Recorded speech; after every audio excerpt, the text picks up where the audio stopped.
Imaginez-vous debout devant une basilique légèrement grise dans une banlieue nord de Paris. Supermarché discount de l'autre côté de la place, bruit du métro au loin, un mardi matin sans incident notable, et la prise de conscience que dans ce bâtiment, presque tous les rois et reines de France, depuis 1000 ans, ont choisi d'être enterrés. Ni à Versailles, ni en plein cœur de Paris.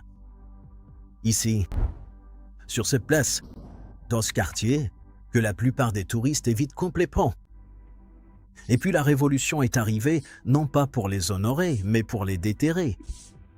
Avant d'entrer, je veux vous parler du seul roi dont les restes ont été traités si mal après cette exhumation que l'histoire a été discrètement étouffée pendant des décennies. Je vais vous dire qui c'était et ce qui s'est réellement passé. Mais d'abord, regardez cette façade, juste ici, sur ce qui est aujourd'hui la rue de la Légion d'honneur. Avec un supermarché discount à l'ongle et des pigeons qui font leur vie sur le trottoir, placez-vous devant l'entrée ouest et comprenez ce que vous regardez vraiment. Dans les années 1130, c'était le projet architectural le plus radical d'Europe. Un abbé nommé Sugère, ni noble ni royal selon ses propres mots, physiquement peu impressionnant, fils de personne de particulièrement important, avait convaincu le roi de France de le laisser reconstruire cette église à partir de rien, en utilisant une logique architecturale totalement nouvelle. De la lumière à travers de hautes fenêtres, des arcs brisés, de la pierre sculptée si finement qu'elle semblait à peine structurelle. Toutes les cathédrales gothiques que vous connaissez, Notre-Dame, Chartres, Cologne, descendent de ce que Sugère a inventé ici même. Et chose étrange, nous savons tout cela parce que Sugère l'a lui-même consigné par écrit dans des détails extraordinaires. Il fut l'un des premiers architectes de l'histoire médiévale à documenter son propre processus de construction. Son ego était, d'après tous les témoignages, considérable. Son édifice a changé le monde, mais le bâtiment n'est que la surface. Ce qui se trouve en dessous, c'est là que ça devient vraiment étrange. Entrez et trouvez l'escalier qui descend vers la crypte. Un instant, vous êtes dans une nef gothique aux voûtes élancées. L'instant d'après, vous vous faufilez dans une petite salle carolingienne qui précède l'édifice actuel de 3 siècles. Et en dessous, des fouilles menées au XXe siècle ont révélé des traces de sépultures remontant au Ve siècle, ce qui suggère que cette parcelle précise de terrain marécageux au nord de Paris était considérée comme sacrée bien avant l'arrivée des rois francs. Personne n'est vraiment d'accord sur la raison de ce choix d'emplacement. La légende raconte que Saint-Denis lui-même, l'évêque décapité sur la butte Montmartre, aurait, selon l'histoire, parcouru 6 kilomètres en portant sa propre tête avant de s'effondrer.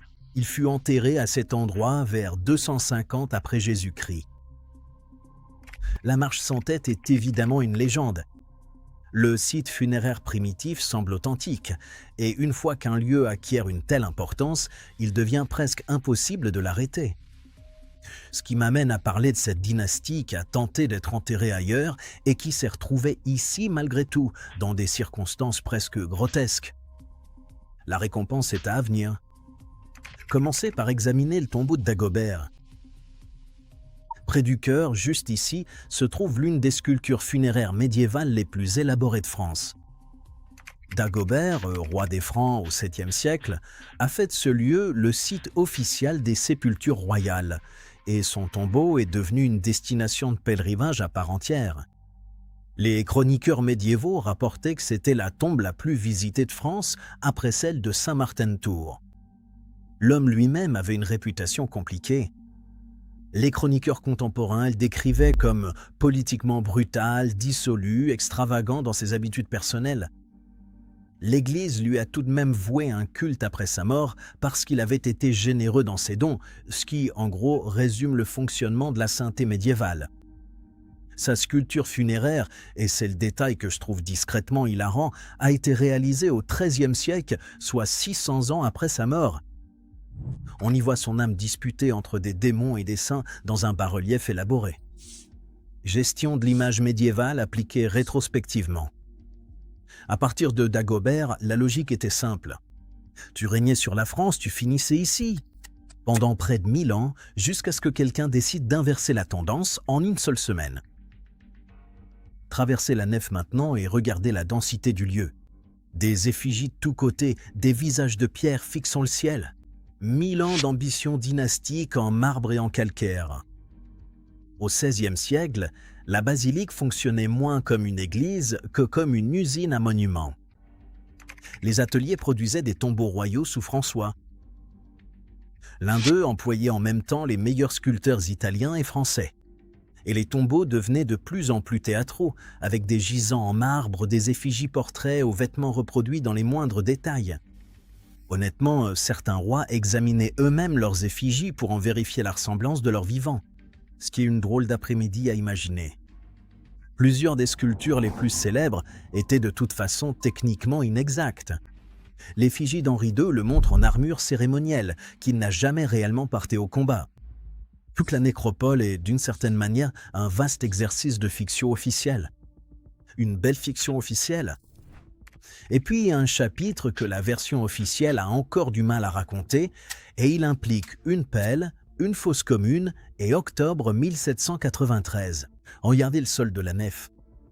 Plat, pavé, solide. À l'automne 1793, le gouvernement révolutionnaire a ordonné l'ouverture des tombes royales et l'exhumation des corps. En 10 jours, les ouvriers ont exhumé les restes de presque tous les rois et reines enterrés ici, remontant jusqu'aux Mérovingiens.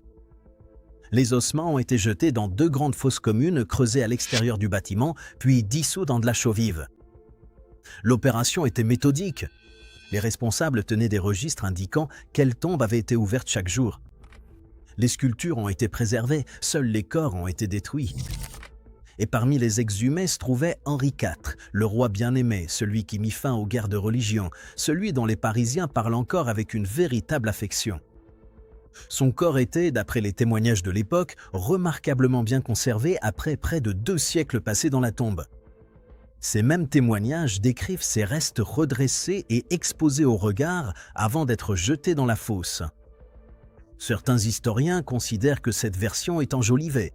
Des témoins contemporains l'ont pourtant consignée. À vous d'en tirer vos propres conclusions. Les sculptures ont survécu. Les rois Descendez maintenant à la chambre des ossements, au niveau inférieur, une pièce sobre et silencieuse. En 1817, sous Louis XVIII, des ouvriers ont déterré les fosses communes et rassemblé les ossements qui restaient. Le problème était immédiat et insoluble. Après la chaux vive et 25 ans, il était impossible d'identifier les restes individuels. Tous les rois, de Dagobert à Louis XVI, furent mélangés dans des cercueils de plomb et replacés dans une crypte avec une seule inscription pour tous, collective. Officiellement, toute la dynastie était présente. En réalité, personne en particulier n'y était.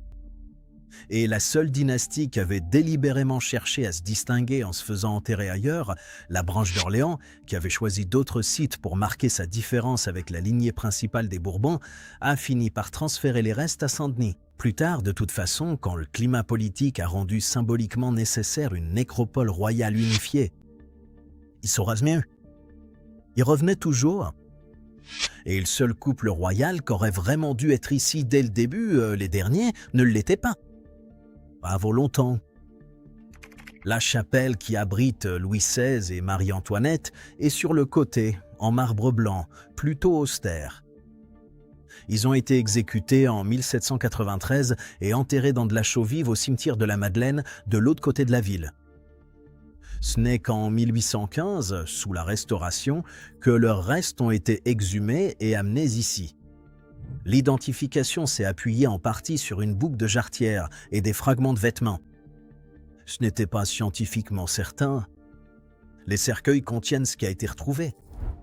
Leurs effigies les montrent en prière, calmes, les mains jointes, la présentation royale standard. C'est peut-être l'image la plus maîtrisée de tout ce bâtiment. Une monarchie qui s'est achevée sur l'échafaud, représentée en marbre blanc, comme si c'était simplement endormie.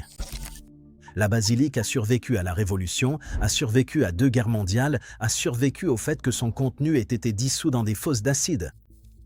Et puis, une autre menace est arrivée. Reculez maintenant et regardez la façade depuis la place. Remarquez-vous quelque chose d'asymétrique concernant les tours? La tour nord manque à l'appel.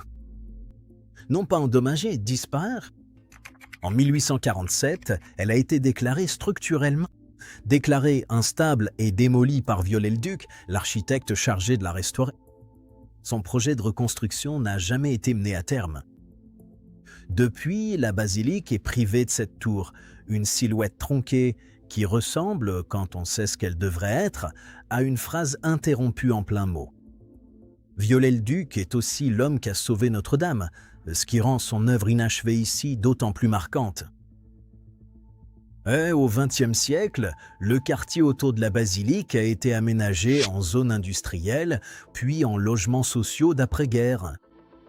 La ville médiévale de pèlerinage qui entourait autrefois ce bâtiment, les hospices, les auberges, les routes d'accès, tout le tissu urbain, construit pour servir la nécropole royale, a été démoli par vagues successives d'aménagements urbains et remplacé par des rocades et des tours d'habitation. La géographie sacrée a disparu, non pas bombardée et non pas incendiée, mais effacée par un plan de modernisation discrètement sur plusieurs décennies. Nous y voilà. Ciel gris. La façade tranquille. Tous les rois de France, du 7e au 19e siècle, ont rêvé de finir leur vie ici. Ni Versailles, ni Paris. Ici, sur cette place un peu délabrée. À l'intérieur, les visages de pierre continuent de fixer les voûtes. Elles étaient trop lourdes pour être déplacées en 1793. Alors elles sont restées. Et les rois auxquels elles étaient censées ressembler sont dissous dans un cercueil collectif en plume, dans une pièce en bas, indiscernables les uns des autres, n'étant plus personne en particulier. Le métro passe quelque part à proximité. Les eaux ne bougent pas.